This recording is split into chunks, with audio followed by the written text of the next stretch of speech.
OBC आरक्षण को लेकर सियासी जंग तेज हो गई है। कांग्रेस ने ऐलान किया है कि वह अगली सुनवाई में कोर्ट में हलफनामा पेश करेगी और सरकार पर अवमानना की कार्रवाई भी करेगी। भोपाल में जीतू पटवारी, उमंग सिंघार और अशोक सिंघार ने संयुक्त प्रेस कॉन्फ्रेंस कर बीजेपी पर बड़े आरोप लगाए। जीतू पटवारी ने कहा कि ओबीसी आरक्षण की पहल दिग्विजय सिंह ने शुरू की थी और कमलनाथ सरकार अध्यादेश लेकर आई थी, लेकिन बीजेपी ने पीछे के रास्ते से अदालत में इसका विरोध किया। कांग्रेस नेताओं का आरोप है कि 2021 में मुख्य सचिव ने आदेश जारी कर 27% आरक्षण को रोक दिया।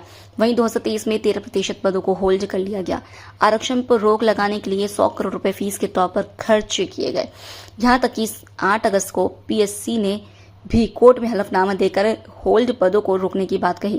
कांग्रेस का कहना है कि सुप्रीम कोर्ट ने साफ कहा था कि सरकार को कानून लागू करने से किसी ने नहीं रोका। बावजूद इसके बीजेपी ने ओबीसी समाज के साथ साथ अन्याय किया। पत्रकार बंधुओं, हम सब आपका स्वागत करते हैं। आदरणीय सीएलपी के हमारे नेता उमंग सिंघार जी, आदरणीय राज्यसभा के हमारे सांसद अशोक, आदरणीय विभा पटेल जी, आदरणीय मुकेश नायक जी, जेपी धनोपिया जी, हम सब पूरी कांग्रेस पार्टी की ओर से आप सबके सामने उपस्थित हुए हैं। कांग्रेस पार्टी ने हमेशा राहुल गांधी जी का जो विचार है, कांग्रेस पार्टी का जो मूल विचार है, जो संविधान का मूल विचार है, उसके आधार पर शासन व्यवस्था और न्याय की व्यवस्था लागू करने का प्रयास किया है।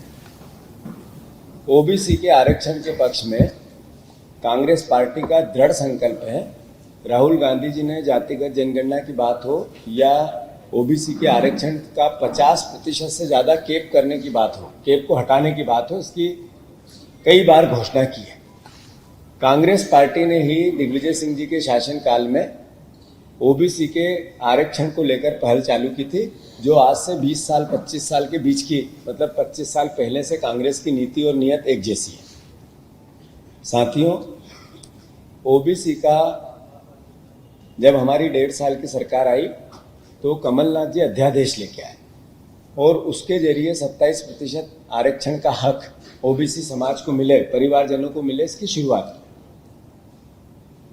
इसको लेकर भारतीय जनता पार्टी की बी टीम पीछे के दरवाजे से कोर्ट गई और अध्यादेश के खिलाफ कोर्ट में जिरह की। फिर हम कानून लेके आए, जिसको विधानसभा ने पारित किया, राज्यपाल के यहाँ से पूरा क्लेरिफिकेशन हुआ और कानून को 27% लागू करने की एक व्यवस्थित व्यवस्था कांग्रेस पार्टी ने की, उसकी सरकार ने की, कमलनाथ जी ने की। अभी पिछले 6 साल से भारतीय जनता पार्टी की नीयत और कांग्रेस की नीयत को मैं आप सबके सामने बताने की कोशिश कर रहा हूं। ये कांग्रेस ने निर्णय लिए और उस पर काम किया। भारतीय जनता पार्टी ने क्या किया? अभी 3 दिन पहले 8 अगस्त को भारतीय जनता पार्टी ने एक फिर से हलफनामा, एक प्रार्थना दायर किया है सुप्रीम कोर्ट में। उससे पहले 2021 में मध्य प्रदेश सरकार ने ये अध्यादेश से होने वाली नियुक्तियां 27% आरक्षण नहीं मिले, उसका एक सभी विभागों को परिपत्र जारी किया। ये परिपत्र हम आपको दे रहे हैं। इसमें मध्य प्रदेश शासन की मुख्य सचिव ने कहा कि 27% आरक्षण जब तक अगला आदेश नहीं आए, जब तक रोका जाए, किसी भी विभाग में न दिया जाए। ये मध्य प्रदेश सरकार की नीयत, मतलब भारतीय जनता पार्टी की नीयत का पहला प्रमाण है 2021 में। फिर 2022 में इसी प्रकार का फिर एक आदेश जारी किया, जिसमें 13% होल्डेड पदों को किसी भी प्रकार से नियुक्ति नहीं दी जाए। इसका फिर एक मुख्य सचिव ने जेईडी के आदेश जारी किया। ये भारतीय जनता पार्टी की मुख्य नीयत का एक प्रमाण है। इसके बाद ये कल जब सुप्रीम कोर्ट में भारतीय जनता पार्टी के अलग अलग समय पे 110 से 120 बार एक तरह से पेशियां हुई, जीरा हुई या तारीखें लगी, उसमें कोर्ट के वकील जो सरकार ने नीति दी, जो पीएससी के माध्यम से आए, जो अलग अलग और सरकार की विभाग और एजेंसियों के जरिए गए, उनको 100 करोड़ रुपए से ऊपर फीस दी गई। उसका भी प्रमाण मैं अभी पेश करूंगा। 100 करोड़ से ज्यादा उसकी फीस दी गई। उसमें हमारे विधायक सुनील उइके ने सवाल किया सरकार से विधानसभा में कि आपने ओबीसी आरक्षण के संदर्भ में कितने वकीलों को नियुक्ति क्यों एक तरह से बुलाया और सरकार का पक्ष रखने के लिए निर्णय लिया और किस वकील की कितनी फीस निर्धारित की। तो जो सॉलिसिटर जनरल देश के हैं उनको एक जिले की 25 लाख रुपए एक बार तारीख लगी है, अगर उनने बहस किया नहीं की तो भी सरकार ने दिए। जो सेकंड उनके वकील थे सबके नाम सही थे, तो मैं मानता हूं कि ये नाम और ये पूरी भी आपको रिकॉर्ड देंगे। मतलब कुल मिला के कहने का अर्थ ये है कि सरकार ने इस ओबीसी के आरक्षण को रोकने पर सरकारी पैसे से 100 करोड़ रुपए बीजेपी ने खर्च किया। और अब भारतीय जनता पार्टी बार बार शिवराज सिंह चौहान ये कहते हैं कि ओबीसी को आरक्षण मिलना चाहिए और हम इसके पक्ष में। बार बार मोहन यादव ये कहते हैं कि ओबीसी को आरक्षण मिलना चाहिए और बीजेपी की सरकार इसके पक्ष में। अभी एक दिन उन्होंने कहा कि कोई पर्ची पे कानून बनता है क्या।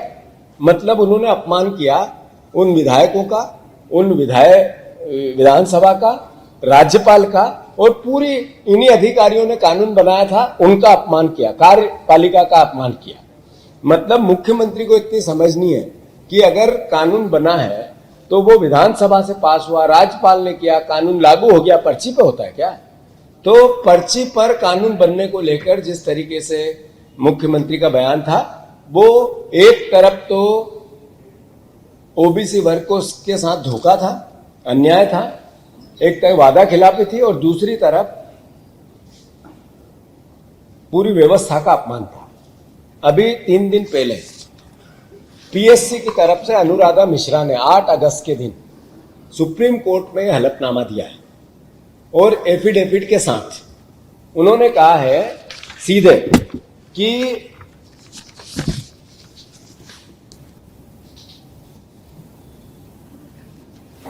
most humbly and requestfully please before the honorable court many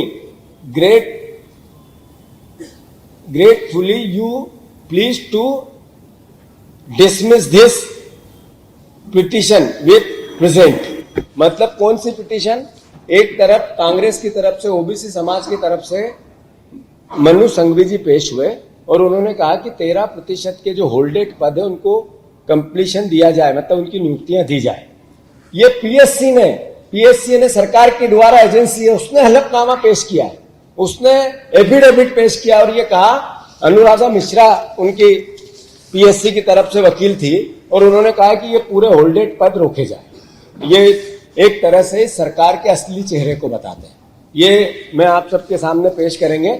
इससे हुआ क्या, ये 1 लाख से ज्यादा अभ्यर्थी प्रभावित हो रहे हैं।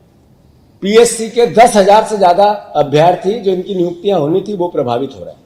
कई परिवार के लोग और एज हो गए इसी पूरे घटनाक्रम में, कई ने आत्महत्या करी, कई परिवार के लोगों की शादियां टूट गई, पूरा परिवार प्रभावित हो गया। ये सब परिस्थितियां इस बात का घोतक है कि भारतीय जनता पार्टी की नीति करनी और कथनी में अंतर है, नियत में और लोगों के बाद सामने बात करने में अंतर है। मोहन यादव जी, मैं बहुत विस्तार से इस बात को कहना चाहता हूं कि जब आप इस तरह की हरकतें करते हैं, व्यवहार करते हैं, तो ओबीसी समाज देखता है। भारतीय जनता पार्टी आरएसएस के एजेंडे पे काम करना चाहती है, आरक्षण का विरोध करना चाहती है, ओबीसी समाज को आरक्षण नहीं देना चाहती है। कोर्ट ने इनको एक बार कहा कि आपको किसने रोका है कानून लागू करने से। सुप्रीम कोर्ट ने कहा, एक जिले पे कहा, दूसरे पे कहा सुप्रीम कोर्ट ने कि यह अवमानना है कानून लागू न करना। तो क्यों न हम अवमानना के खिलाफ आप पर कार्रवाई करें। 6 साल से आप क्या सो रहे थे क्या। ये टिप्पणी है सुप्रीम कोर्ट की तीसरी जिले की। सरकार 6 साल से सो रही थी क्या कि ये नियुक्तियां नहीं करी। इन 3 टिप्पणियों से सुप्रीम कोर्ट की इस सरकार के असली चेहरे को सभी प्रदेश के सामने एक तरह से बताने में सहायता होती है कि सुप्रीम कोर्ट ने कहा इसमें नरसिंहा जी और चंद्रचूड़ जी, ये 2 चीफ जस्टिस थे, उनकी दोनों की सेम बेंच पे इस तरह की बात आई जो टिप्पणी हुई, जिसमें हाई कोर्ट ने इनके असली चेहरे को बताया। मैं अंत में इतना अनुरोध करना चाहता हूं कि कांग्रेस पार्टी इस बार जब जीरा होगी तो हम एक हलफनामा देंगे हमारी तरफ से, पार्टी की तरफ से, विवेक तनखा जी, कि जिन लोगों ने 6 साल कानून लागू नहीं होने दिया, वो चाहे अधिकारी हो चाहे इस पूरी व्यवस्था का कोई अंग हो, उस पर अवमानना का केस चलना चाहिए। अवमानना का केस चलना चाहिए कि इन्हें कानून लागू नहीं होने दिया, कानून लागू हुआ उसको इंप्लीमेंट नहीं होने दिया। दूसरा, मैं अंत में, उमंग जी सारी बातें कहेंगे, उसके अंत में कांग्रेस पार्टी की पूरी जो मांगे हैं इस पूरे घटनाक्रम को लेकर वो आपके सामने बताऊंगा। एक, अभिषेक मनु संघवी पूरी जितनी भी अब आगे की जीरा होगी, जितनी भी तारीखें लगेगी उसमें पेश होंगे। विवेक तनखा जी हो कांग्रेस की तरफ से और ओबीसी समाज की तरफ से कांग्रेस के वकील वहां खड़े होंगे और ओबीसी समाज का पक्ष रखेंगे और इस कानून को लागू करवाने के लिए कांग्रेस हर भरचक अपनी अंतिम जितनी ताकत है उस ताकत से लड़ेगी। मैं आदरणीय उमंग जी से अनुरोध करता हूं अपनी बात को एक ये दे दो।